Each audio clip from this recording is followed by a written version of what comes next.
What's up, guys? Welcome back to another Drinking in Life video.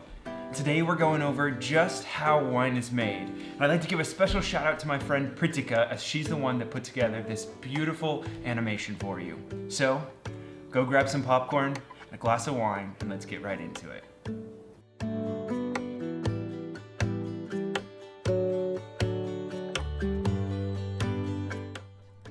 The winemaking process starts in the vineyards. Wine grapes are harvested at different times in different places across the world. The key to a great harvest is to harvest the grapes when they have the right sugar content, acidity, and ripeness.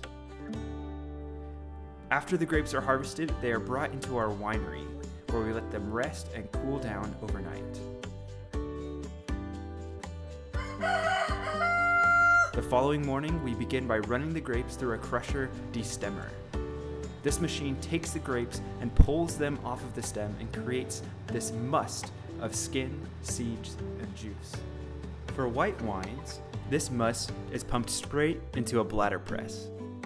This bladder press fills with water and presses out as much juice as possible from those berries. This process takes just about 1 hour. From here, the wine is pumped into a tank where it will begin fermentation process. However, for red wines, you must first pump the must straight into the tank, and for 7 to 14 days, let it sit on those skins and seeds. From there, you would pump back into the bladder press. After the wine has sat for 7 to 14 days, it is racked and we begin the fermentation process. Fermentation begins by adding yeast to the grape juice.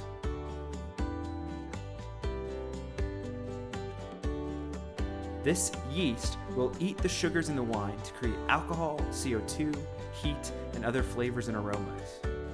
This process will take anywhere from 4 to 60 days depending on the varietal of grape and particular winemaker choices. This is when we begin the clarification process.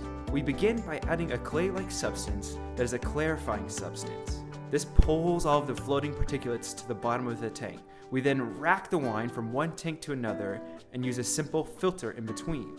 We have to be careful with how powerful of a filter we use, as it can also pull flavors and aromas out of the wine.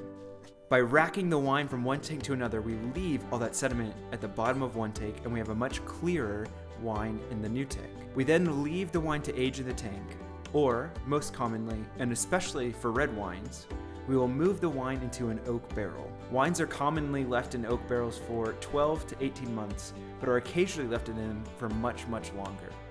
The last step is bottling. Bottling the wines begins with pumping the aged wine into our filling machine. After the bottle is filled, we place it in the corking machine, and then in the capping machine, and lastly, through the labeler. From there, the wine is ready to be enjoyed.